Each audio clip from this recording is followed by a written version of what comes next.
Добро вечер, ова е новото издание на емисијата за македонските работи. Во студиото сум со моја драга колешка Габриела Топузовска. Здраво, Габриела. Добро вечер и благодарам за поканата. Имаме многу убава тема за разговор. Тоа е историја на медицината, но за гледачите јас би сакала да кажам дека ти си редовен професор во Институтот за национална историја, а твојата специјалност е проследување на историјата на медицината. Тоа е една гранка која што во балкански прилики, па и во светски прилики е поприлично актуелна и разработувана. Меѓутоа, кај нас нештата не стојат така, но сепак постојат луѓе како тебе и сигурно друга генерација на млади колеги кои што ќе се определат да ја разработуваат и да ја афирмираат историјата на медицината, која што сепак е еден дел од општата историја. Ајде најпрвин, што значи историја на медицината, бидејќи денеска имаме една интересна книга која што се занимава со историјата на здравствената култура во Македонија. Добро вечер уште еднаш и благодарам за поканата и за убавата најава. И секако ми е драго што еве на некој начин се појави интерес да се промовира малку и оваа научна дисциплина, која, како што кажа и ти, дека не е толку промовирана кај нас, зошто и како, секогаш има и зошто, секогаш има и како, но секако дека постојат луѓе, влюбеници во оваа историска дисциплина, кои што ја проучуваат и кои што, да речеме, дале голем придонес за нејзиниот развој и за нејзината афирмација овде кај нас. Во светски рамки е повеќе, како да кажам, присутна. Во која смисла? Во смисла на тоа дека е како дисциплина научна присутна во и инкорпорирана во самите курикулуми на медицинските факултети. Кај нас беше тоа случај едно време. Ајде понатака кога ќе разговараме ќе дојдеме и до тоа. Денеска за жал не е така.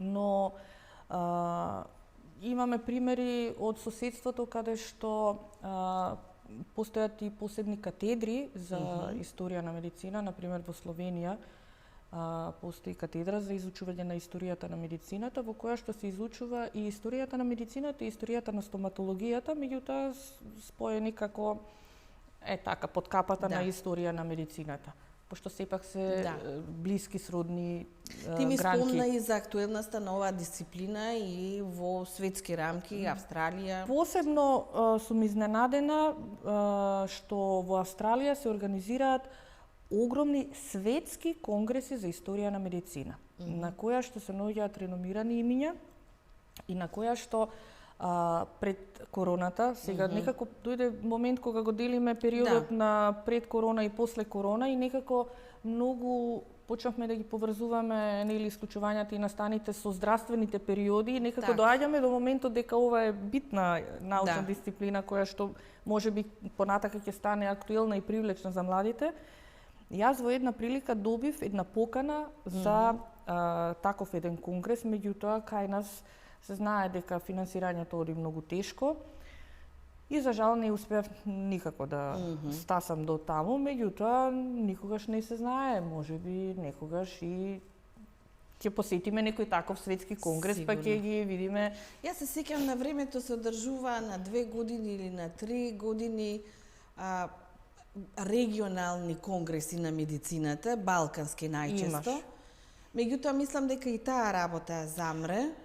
Ги организираше последните неколку Верица Јосимовска, за жал веќе не е меѓу нас, меѓутоа една од личностите која што навистина беше посветена и беше некако со голема љубов и жар си ја работеше оваа работа, правеше различни истражувања, имаше многу голема документација.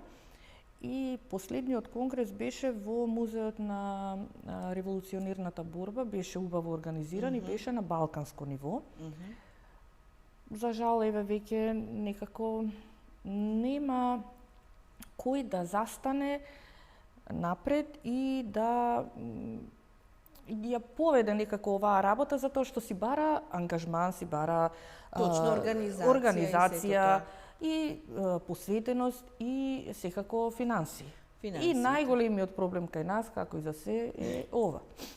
Инаку како дисциплина тоа е како и секоја друга, се занимава со проучување на минатото на медицината, откривајќи различни историски артефакти, документи и најчесто зборува за одредени историски периоди, за одредени историски личности.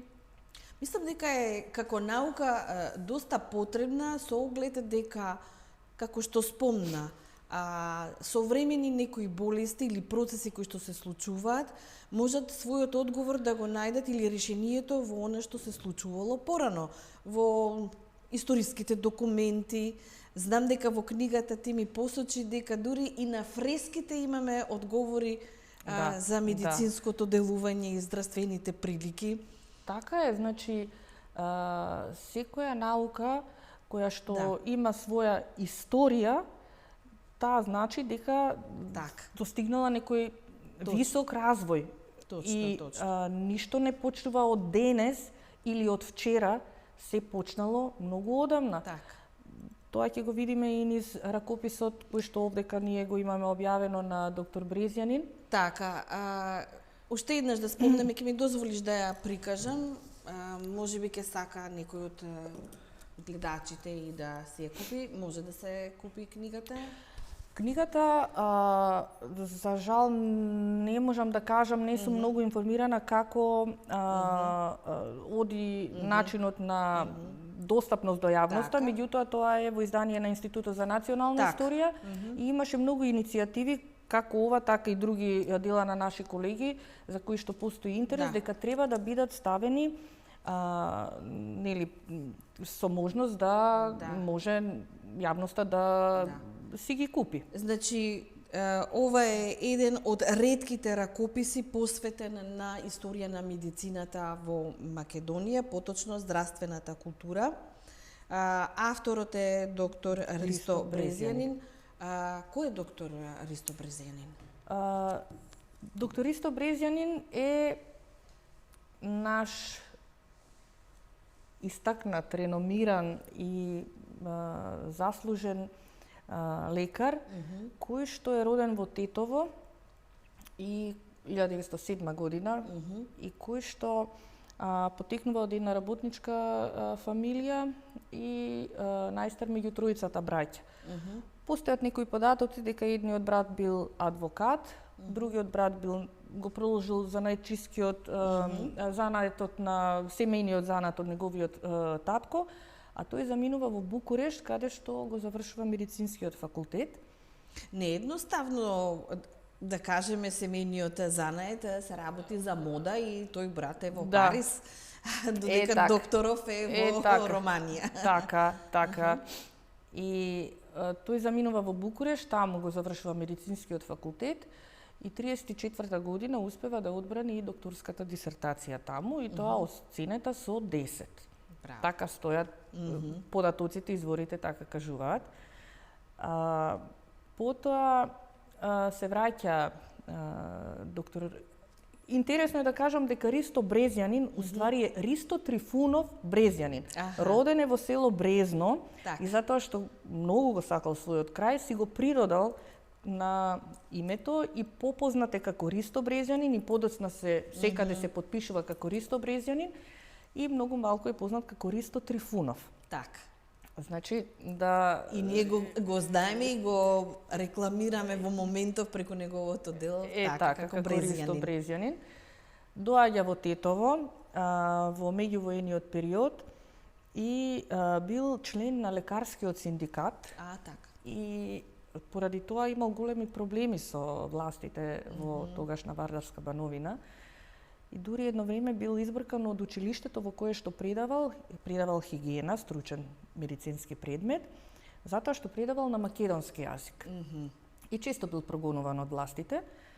За време на револуционерното движење на Втората светска војна, тој е огромен поддржувач на партизанското борба, ослободителната борба. Да.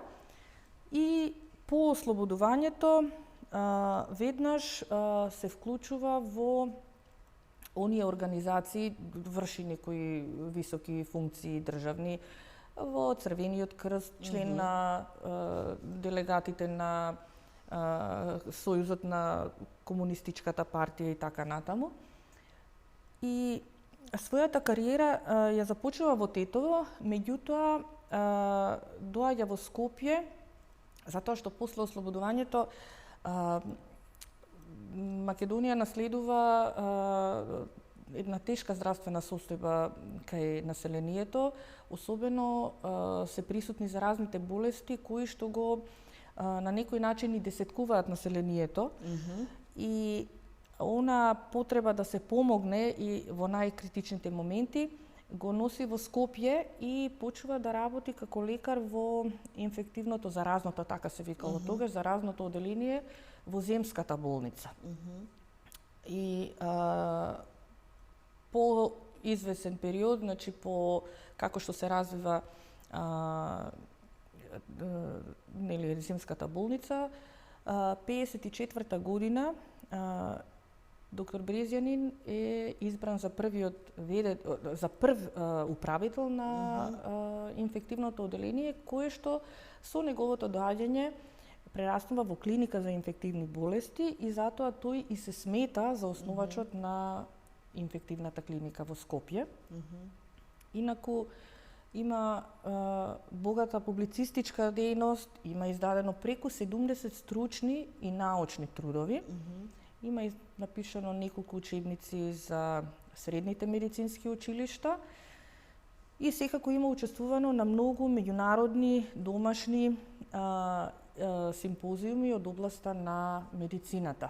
Јас ја видов библиографијата, неговата навистина е многу богата, па дури се зафаќа и со теми за времето на Кирил Печинович, за здравствените прилики и сето тоа, така што неговиот распон научен е навистина. Да, овде на корицата е прикажан дописот до Кирил Печинович и беше интересен ова е неговиот оригинален подпис да биде прикажан овде, затоа што навистина ретко се наоѓаат вакви документи во кои што нели имаме остатоци од оригиналните подписи на автентичните автори. Баш, автентично.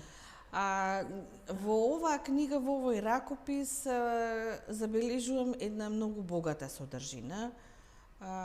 Доктор Брезјанин пред себе си поставил за задача да го проследи тоа низ сите историски периоди, забележувам, од рабовладетелство, од античките држави, средниот век, новиот век, современата медицина, односно до времето додека тој живее. Кога починува Брезјанин? 68 година. Да. 68. Затоа што забележа во самата содржина, тој дури и ги дава перспективите во неговото време кои би биле неопходни да се направат или сторат или да се насочат во однос на медицината или здравствената култура. Знаете како, јас ова дело вака сублимирано и благодарност до институтот кој што нели се огласи да го издадеме во ваква форма, затоа што стои податок дека е прво дело од ваков тип. Зошто го кажувам тоа? Затоа што после него има доктор Боро Николовски има објавувано книги на таа тема, меѓутоа концептот е влечен од овде.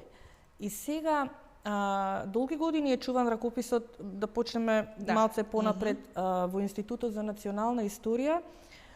Негде 63-64 година доктор Брезјанин воспоставува контакт со Институтот за национална историја, кој што во тоа време е предводен од генерал Михајло Апостолски, на кој што му го представува ракописот и идејата за објавување на еден ваков труд. Идејата е поздравена од генерал Михајло Апостолски и дури е склучен договор 65-та година за отпочнување со работка и за изработка на еден ваков документ. Да. И одредбите кои што стојат во договорот си ги предвидуваат условите кои што треба да ги исполнат и објавувачот и авторот. Да. Една од тие одредби е и услов за објавување на книгата е формирање на рецензиона комисија која што ќе го оцени трудот и која што ќе даде свое мислење за понатака да оди во постапка за публикување. Институтот формира една комисија која што е во тоа време составена од многу реномирани професори, многу познати професори се. Меѓу нив се наоѓа доктор Владимир Стануевиќ, тоа е професор по медицина на Белградскиот универзитет, кој што ја има напишано гигантската историја на медицина. Нашата библиотека на медицинскиот факултет има еден примерок од таа историја на медицина. Раритетна, што значи? Раритетна, знаете, оние книги со кафеави, дрвени, платнени корици. И тој е еден од рецензентите, нашиот професор доктор академик Харалампие Поленаковиќ, Кочо Димо и Климентије Милошевиќ. Во принцип, сите овие професори даваат една позитивна препорака за печатање на трудот, секој со своите забелешки од областа во која што е стручен. Сигурно за да се подобри делото. За да се подобри квалитетот на делото, за да се подобрат некои историски факти, затоа што доктор Брезјанин не е историчар. Да. И сакајки или не сакајки, направени се и одредени пропусти, кои што секако треба да бидат коригирани и делото да оди понатак. Меѓутоа, една заедничка, да не ги анализираме сите една по една. Значи, впечатокот е дека ова е прво дело, значи стои точно во рецензијата, прво дело од ваков тип во Социјалистичка република Македонија, кое што можеби вика и единствено во овој период и во нашите балканска, во бившата југословенска прилики, заедница. Е така, и затоа топло ја препорачуваат и ја оценуваат како повеќе како енциклопедиски труд. Затоа што делото, ќе ги разгледаме и по содржините, е правено по урнекот на книгата на доктор Владимир Стануевиќ, во кој што тргнува од праисторијата, па се движи низ епохите на историјата и забележливо и интересно е што содржи 477 библиографски единици. Значи тоа е нешто обемна работа, за поздравување, значи тоа е нешто што останува во наследство на идните генерации да може да го користат како извор, а понатака да го користат и ракописот за анализа и доработка и да биде поттик за други научни трудови кои што може да произлезат од ова. Да, ние кога се договаравме за нашиот разговор, видовме дека имаме многу кои аспекти би требало да бидат опфатени, но се определивме на неколку теми кои што би им дале акцент. Спомнавме и во самиот почеток дека има фрески од кои што зидното сликарство кое што ни пренесува и дел од историјата на медицината. Па не е лошо да спомнеме за периодот на Свети Климент. Се спомнува во трудот дека покрај тоа што е првиот словенски универзитет, дека и првата болница направена точно во неговиот тој универзитетски центар, словенска болница, со тоа што кога станува да делува во просторот на Котмичевица и во Девол, во југозападниот дел на Македонија. И ајде да ја спомнеме таа ситуација, неговата дејност во правец на здравствената култура. Она што е интересно Со тоа што би сакала да го спомнеш она што е во Италија наспроти неговата дејност. Доктор Брезјанин, кога ги собирал податоците, затоа што има голема библиографска, богата библиографска, да речеме, содржина на крајот, тој толку многу сакал да, значи, бил навистина голем влюбеник во оваа научна дисциплина. Тој толку сакал да ја испромовира историјата на медицината, посебно во Македонија, и сакал да ја даде акцент за да ја стави на исто рамниште со општата историја, да даде значење дека навистина е тоа така. Дури во делот кој што е посветен за Климент Охридски, вели дека податоците кои што се наведени таму стои, вика, првиот универзитет на Балканот е Климентовата школа, која што се споредува со првата Саленската школа во Италија. Што значи дека тоа е еден никулец на просветителството овде кај нас, кој што е за... Со оглед дека Климент делува овдека крај на 9-ти, почеток на 10-ти век. Е така, значи он, како што, нели, кажа и ти, тоа е твојата област на истражување, како учител на Методија, откако ги протеруваат, доаѓаат тука, и во близината на Свети Пантелеймон ја гради првата болница. Дури ја посветува на Свети Пантелеймон, кој што е познат како заштитник на болните или пак лечник. Лечник на болните. Доктор Брезјанин повеќе од аспект на неговата здравствено действување и здравствена дејност го представува Свети Климент овде и кажува дека во неговата школа, која што броела околу 3500 ученици, тој лично сам ги држал предавањата и ја ширел здравствената култура меѓу своите ученици, кои што понатака биле пуштани да ја шират здравствената култура сред населението. Затоа што сметал дека хигиената е основна за одржување на една добра здравствена состојба кај населението. Ги учел луѓето дека треба да ги варосуваат просториите, значи се прави дезинфекција на просториите. Ги учел луѓето дека треба да ги проветруваат своите простории, дека треба да јадат повеќе зеленчук и дека треба да го мијат со свежа езерска вода. Тоа е нешто што зборува за неговиот висок степен на развој на здравствена свест. Луѓето кои што ги лечел во својата болница најчесто биле заболени од некакви кожни заболувања и луѓе со душевни проблеми, така ги нарекува.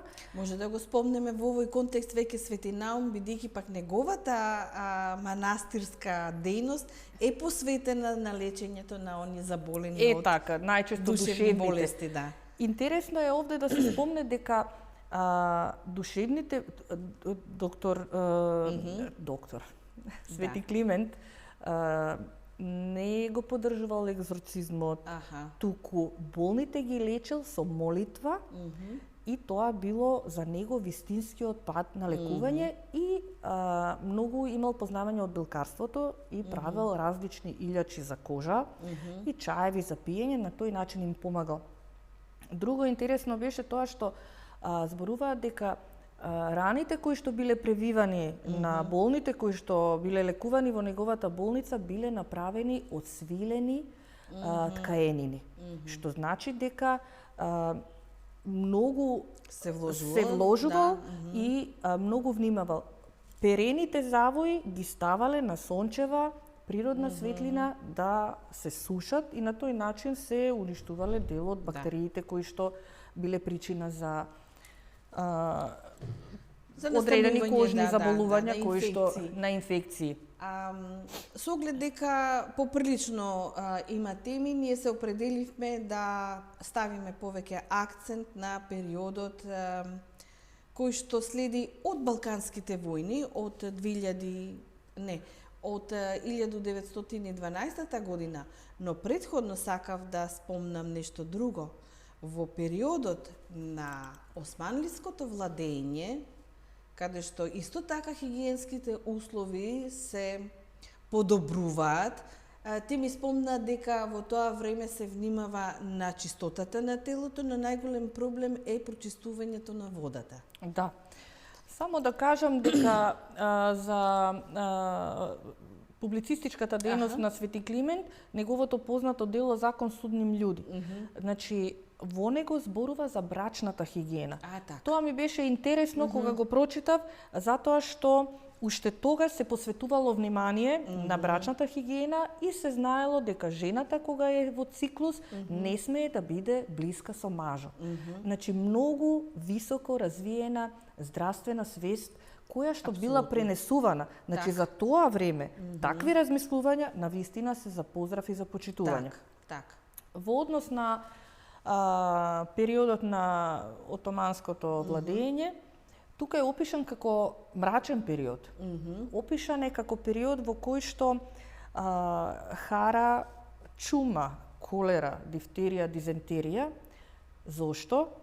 И покрај тоа што муслиманите според верата и според Куранот кој што ги учи на хигиена, на чистота, на миење пред сите нивни обреди, проблемот е во загадената вода која што ја користеле за спроведување на нивните обреди. Значи, во тоа време не постојат канализациони мрежи, водата поминува низ некакви си зидани калливи каналчиња, кои што се преполни со фекалии од животински тип и од човечки тип. Миењето на рацете, храната, овошето и зеленчукот со таква загадена вода било причина за појава на цревни заболувања, кои што предизвикувале висока смртност кај населението. Меѓутоа, како што поминуваат годините, како што се развива свеста, како што одат луѓето на школување надвор од рамките на овие простори, така се подобруваат условите затоа што оттаму се гледаат, се примаат влијанија од влијанија современи, технолошки. Современи развојни некои да речеме процеси кои што постепено почнуваат да се применуваат и овде кај нас. И периодот меѓу двете светски војни е период кога се појавуваат првите болници и кога се појавуваат првите лекари, кога се појавуваат првите аптекари. Но интересно е тоа што тој го спомнува и го издвојува во овој период Јосиф Михајловиќ, што е првиот градоначалник на модерно Скопје и таткото на модерно Скопје. Во која смисла е битен? Затоа што тој ја гради хидроцентралата Треска. Значи, обезбедува осветлување за населението и го гради првиот како се вика канализационен резервоар, систем Рашче, и од тука почнува веќе да се менуваат условите за живот. И навиките, хигиенските навики и насипот покрај Скопје, затоа што Вардар на времето многу се излевал и целата нечистотија буквално се пренесувала на улиците каде што секојдневно преместувањето на серава, колку што се сеќавам, и таа била сериозен извор на зарезни болести. Да.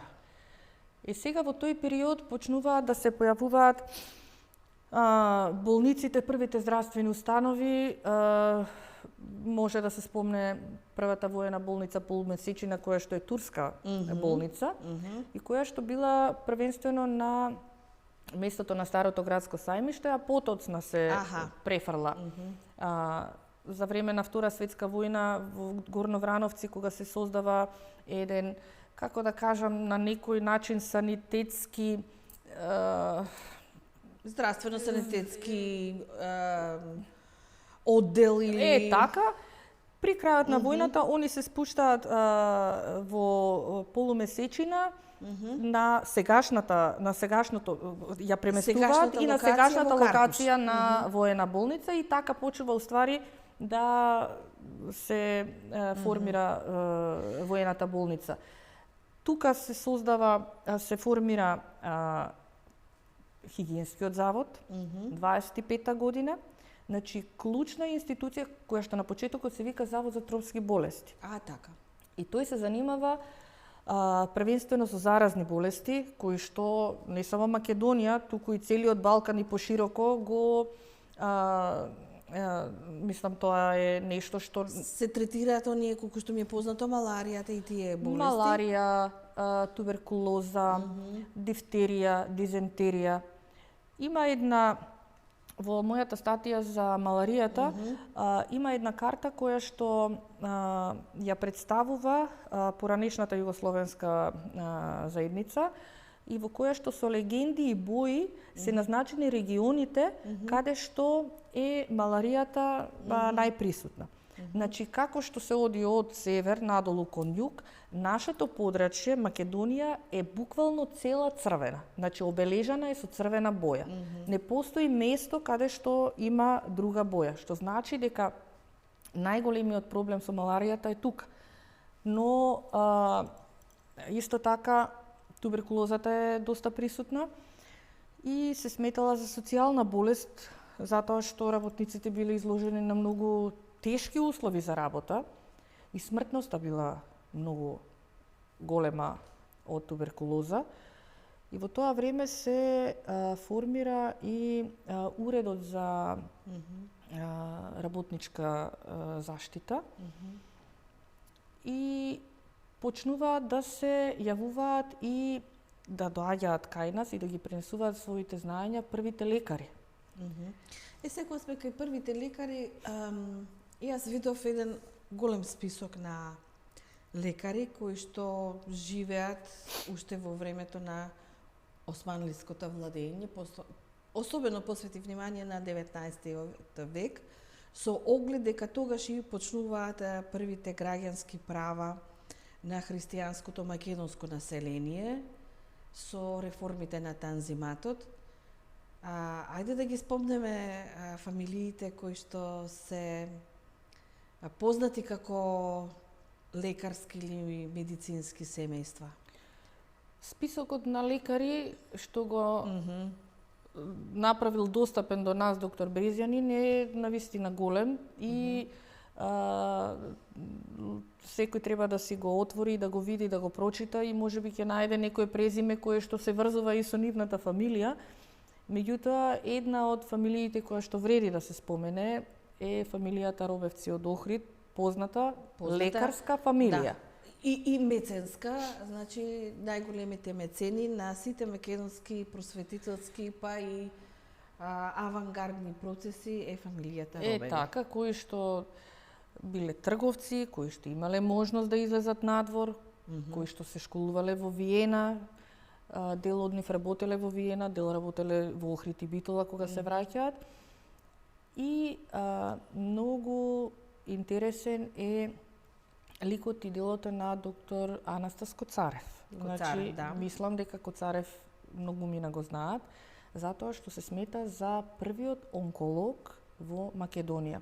Тој е охриѓанец по потекло и оди да студира во Лозана и таму ја одбрани својата докторска дисертација и е член на македонското движење, ослободително движење, е председател уствари на македонското револуционерно ослободително движење. Да, кога се случуваат оние познати конференции после Првата светска војна, наводно за една независна македонска држава која што нема да заживее, но тоа е историјата. Бил голем поборник, да.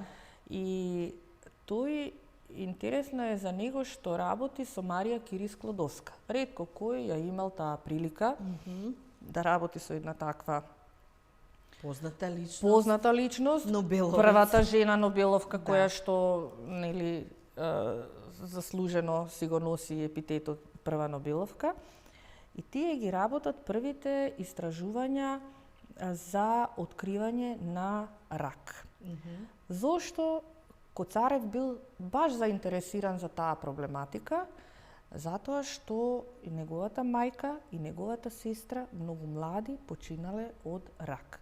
Тој никогаш не ја преболел мајката и никогаш не ја преболел сестрата и решил дека ќе најде решение за таа болест и биле на добар пат, правеле некакви истражувања на лабораториски животни, глувци најчесто, и се зборува дека уште во тоа време фармацевската индустрија немала интерес да се најде решение за таква една состојба и дека многу ненадејно и многу неочекувано на многу млади години доктор Анастас Коцарев починал. Не се знае причината за смрт, почива во Париз. Пред известно време неговата фамилија го пронајде гробот. Беа таму, имаше една делегација. Од државата, но и од градот Охрид. Така, и од семејството. Имаше иницијативи да се малце тоа подобро истражи, меѓутоа некако нашите, како да кажам, власти никако не пројавуваат интерес за едни вакви сериозни личности, за луѓе кои значајни теми. Дури имаше една иницијатива од професор Дончо Донев, професор на медицинскиот факултет во пензија, со мој професор, кој што морам да го споменам, кој што даде иницијатива онколошкиот центар да го носи името Анастас Коцарев. Да. Значи, таа иницијатива е за поздравување. Колку и како кај нас се прифаќаат работите, тоа оставаме за друга некоја. Секако, но затоа ние сме тука, како проучувачи, како историчари, да ги изнесеме нештата на виделина и да ги актуализираме. Апсолутно, затоа што имаме со што да се пофалиме, затоа што имаме со што да се гордееме. Ти ми ја спомна и Рајна. Рајна Алексова, значи првата жена фармацевт на Балканот. Значи, нешто со што треба да се гордееме и што треба секој фармацевт што се запишува на фармацевскиот факултет, првата лекција да почнува со животот и делото на Рајна Алексова. Да. Таа е битолчанка, завршила француска гимназија во Солун, одлично зборувала француски јазик. Како малечка била многу темпераментна, многу жива и мајка ја често пати ја викала машка Рајна во наводници, затоа што била пргава, така ја викале пргава. Меѓутоа имала една лоша судбина да падне од дрво и да ја повреди ногата и останува инвалид. Тоа на некој начин ја затвара во себе, значи ги потиска емоциите и чувствата и се оддава на науката. Оди во Солун, завршува француска гимназија и потоа се запишува на фармацевскиот факултет во Лозана. Успешно го завршува и нешто што е за голема пофалба, нешто што треба навистина да се истакне е тоа дека на нејзината диплома стои Рајна Алексова по националност македонка. Прва дипломирана фармацевтка на Балканот. Кога се враќа назад во Битола, и тие се малце поимучна фамилија, почува да работи во аптеката на нејзиниот брат Ристо, но се соочува со еден проблем од тоа време во кој што тогашниот закон не дозволува жена да се занимава со една таква професија. Меѓутоа, таа решила да оди до крај и во Цариград да бара одобрение за работа. Брат ја одвраќал од идејата, велики Рајна, не барај сега и други проблеми, но не сгрешила што отишла, затоа што успеала да реализира својата замисла и својата идеја и ја добива дозволата за работа, се враќа назад и работи во аптеката цело време. Периодот меѓу двете светски војни, периодот за време на Втората светска војна, значи се турбулентни и аптеката цело време работи со секакви притисоци, успони и падови, но интересно е тоа дека Рајна води многу интересни фармацевски дневници со рецептури на француски јазик, Аха. кои што денеска се чуваат во Историскиот архив на Битола под фондот Рајна Алексова, а незината диплома, за жал, или не знам, мене ми е жално што се чува во Софија, во музеот во Софија. Но ова е исто поле за истражување. Апсолутно, целата таа рецептура тоа се работи кои што дневниците на Рајна треба да се отворат и да се истражат и да бидат предмет за анализа и истражување и од оваков аспект, и фармацевтите малце да се заинтересираат, затоа што тука можат да се најдат многу интересни работи. Случајно ми спомна дека доктор Брезјанин се среќава со една личност во Романија која што е носител на... Да, со доктор Ана Аслан. Доктор Брезјанин бил многу верувал во научната мисла. Самиот тој има напишано преку 70 научни трудови и учествувал скоро на сите конгреси кои што биле организирани од областа на медицината.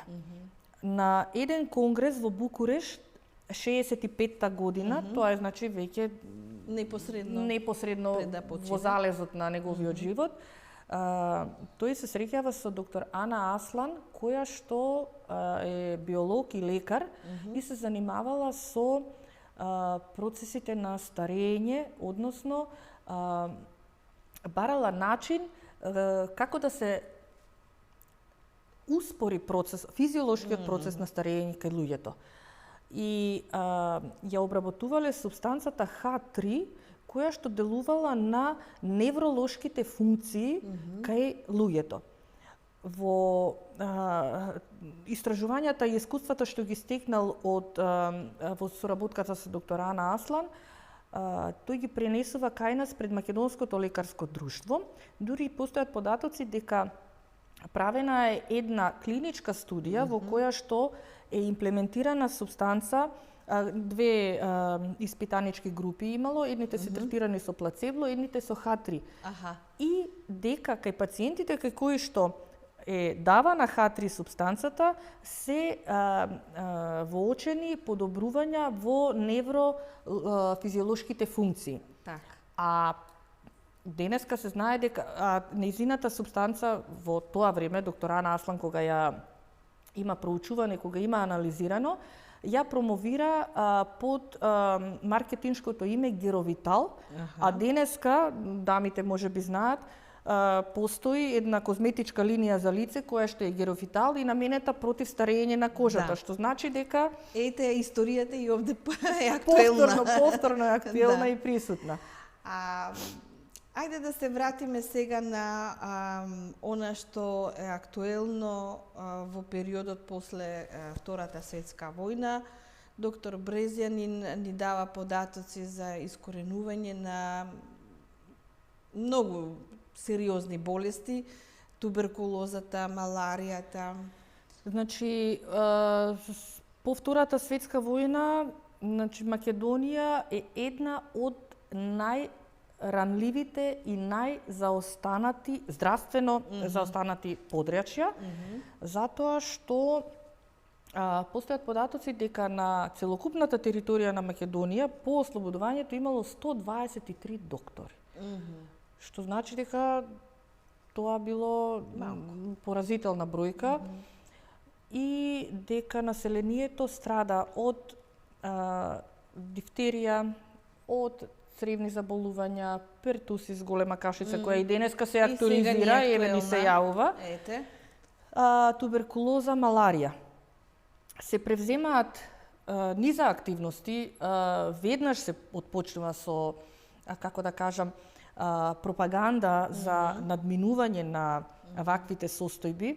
Хигиенскиот завод веќе продолжува да ја работи својата работа, затоа што тој ја започнува својата работа уште 25-та година меѓу двете светски војни и сега активно продолжува да работи со тоа што врши здравствена просвета на населението со организирање на разни курсеви кои што обично се одржувале во селските средини, во руралните средини, каде што сепак хигиенските навики биле на едно по-незавидно ниво, затоа што луѓето, начинот на кој што живееле, работеле, бил таков каков што бил и биле изложени на голема смртност поради присуството на загадена вода и загадена храна.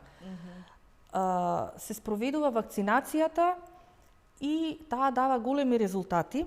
Вакцинација против туберкулоза, против дифтерија и вакцинација против маларија.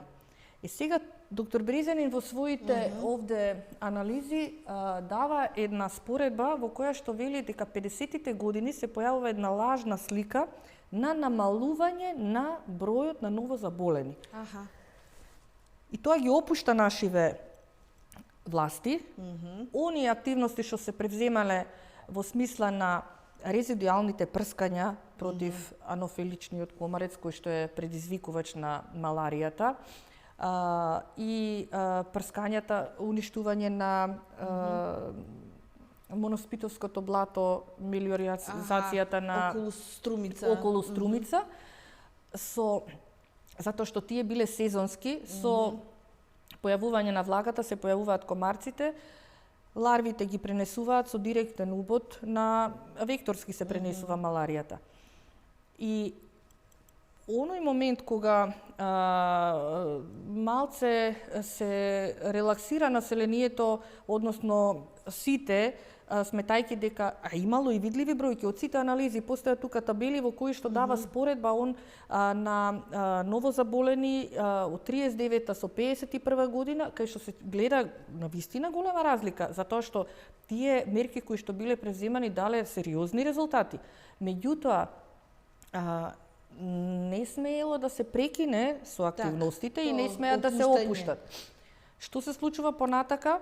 Тој дава предвидување затоа што починал 68 година, но во своето, така и завршува неговиот дел со истражувањето за маларијата, вели да се надеваме дека за неколку години, во наредните години, ќе го дочекаме моментот кога маларијата ќе биде искоренета.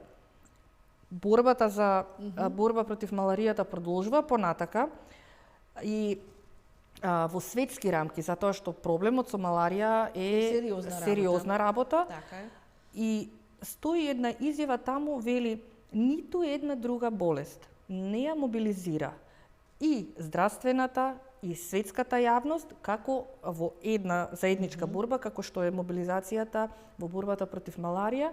И нашиот хигиенски завод, односно во склоп на Југословенската заедница, се вклучува во таа светска кампања при Светската здравствена организација за борба против маларијата и изготвуваат план во кој што Македонија се дели во 3 зони за полесно действување и делување во борбата против маларија. И интересен е податокот дека 73-та година во декември баш во Скопје од страна на директорот на Светската здравствена организација Тимот Лепеш се добива, му го предава сертификатот во кој што стои дека маларијата во Македонија, во Југославија се смета за искоренета и го предава на доктор Ѓорги Гаврилски, кој што во тоа време бил заменик министер за народно здравје. Ти ми спомна и за постројувањето на здравствените институции после Втората светска војна, дека и тие се опфатени во книгата и го спомнавме клиничкиот центар, неговото појавување, неговото постројување. Клиничкиот центар, значи со формирањето на хигиенскиот завод 25-та година, почнува да се создаваат првите сериозни здравствени институции кои што почнуваат да функционираат овде кај нас, и постојат податоци дека 31 година почва да се одводно почва да во овој дел од сега кај што се наоѓа клиничкиот центар, се формираат, почнуваат да се градат првите болници за разното оделение, хирушко оделение и почва да функционира на некој начин организиран здравствен систем кој што на почетокот бил првенствено сосредоточен и ангажиран околу сузбивање на заразните болести.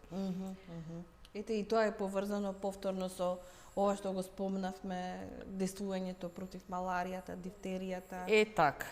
Така, значи, подосна со некако сакајќи да опфатиме повеќе моменти, не знам, нешто можеби ќе испуштиме, можеби нема да испуштиме. Да, па во наредната емисија пак ќе спомнеме. Меѓутоа, ми е интересен и моментот и се спомнува периодот на формирање на медицинскиот факултет во Скопје. Затоа што периодот меѓу двете светски војни е интересен затоа што нашите кадри доаѓаат од надвор, од Виена, од Лајпциг, од Белград, од Загреб. Јас баш работев за хрватските интелектуалци кои што се вклучени во градењето на образовниот систем во Македонија, па видов дека има многу хрватски доктори. Има многу показнена експедиција била Македонија, да бидеме искрени во тоа време. Тие се праќани тука да помогнат за формирање на медицинскиот факултет, затоа што постоеле Белград, Загреб и Љубљана. И сега потребата за формирање на медицински факултет во Скопје била повеќе од очигледна и неминовна. Се носи одлука на влада на ниво на тогашната Југословенска федерација дека треба да се формираат уште два нови факултети во Скопје и во Сараево. Сушност, Скопскиот и Сараевскиот универзитет се формирани иста година и се на некој начин врсници 47 година. И сега процесот на формирање на медицинскиот факултет е со професори од Белград, од Загреб и од Љубљана. И првите курикулуми кои што се 47 година е формиран факултетот, во Нова Македонија осванува големи надписи дека почува со работа медицинскиот факултет во Скопје. Интересот за упис на факултетот е секако голем. И веднаш по завршување на првите 5 годишни биле студиите, после тоа се модернизираат програмите, се усовршуваат, се збогатуваат и нашите кадри како што излегуваат, така и се вклучуваат веднаш и во здравствениот и во образовниот процес, затоа што немало време за да се чека нешто повеќе, за да се добива секако оделе на усовршување и на специализации во Загреб, со Загреб многу соработувале и во Белград. Да. Јас работејќи за развојот на високото образование се изненадив од бројот на хрватски лекари кои што се, да речам, едни од основоположниците на медицинскиот центар во Скопје. И да спомнеме и тоа дека еден од познатите војводи, учесник во оној пред илинденски и илинденски период, Смиле Војданов, кој што живее во Америка, дава една огромна донација на своји лични средства за да се построи тој клинички центар. Огромна помош. Да ја поврзиме и таа историја револуционерната со она општествената и за историја за добробитта на нашето население во еден определен период. Така е, затоа што и изградбата на клиничкиот центар и формирањето и промовирањето и развојот на медицинскиот факултет бил поврзан со поддршка од професори, меѓутоа бил поврзан и со донации од диаспората и тие биле добре дојдени и секако остануваат запишани во документите кои што се достапни кај нас. Еве, ајде сосема на крај. Знам дека некаде во крајот на овој ракопис доктор Брезјанин дава и насоки за перспективите. Може ли накратко само да ги спомнеме кои би биле перспективите за развојот на здравствената култура? Тој дава многу, како да кажам, насоки. Многу насоки и е голем промотор на превентивната медицина. Так. Затоа што се она што ќе се спречи, не треба да се лечи и не треба да се троши. И така. како што ми спомна ти, за актуелноста на големата кашлица како проблем во денешнината, ако се спречило на Ако се спречи време, на време, односно ако се почитуваат оние докажани форми на здравствена заштита, а тоа е вакцинацијата, тогаш нема да се најдеме во ваква ситуација. Денешно во модерно време, модерни родители, достапноста потребна е совест и свест за Потребна е сето тоа. совест и свест и се она што е докажан метод не треба да биде исфрлен. Затоа што после толку години да се појави пертусис од големата кашлица во детската популација зборува за голем проблем. И тоа образовен и воспитан. Така. Јас овдека ќе ти се заблагодарам, но во исто време и ќе си закажеме повторно средба на оваа тема, бидејќи е неисцрпна. Ти благодарам многу за учеството во емисијата. Благодарам за поканата, благодарам за отстапениот простор и мислам дека за час помина времето и многу работи што планиравме да ги поразговараме, не успеавме да ги споменеме, но се надевам дека ќе имаме следна прилика. Зато си закажуваме и друга средба. Така. Драги гледачи, овдека ја завршувам денешната емисија. Останете во добро здравје. Добра ноќ.